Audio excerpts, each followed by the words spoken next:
No es lo mismo ronquido primario que apnea obstructiva del sueño.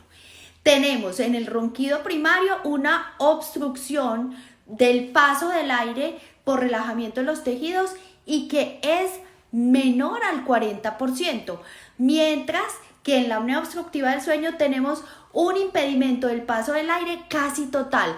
Las consecuencias también son muy diferentes, aunque en ambas, en los niños hay pérdida de atención, pérdida de calidad del sueño, disminución de la memoria. Siempre será más severo y con mayores consecuencias clínicas la apnea que el ronquido. Por eso interviene el ronquido para que no llegues a la apnea.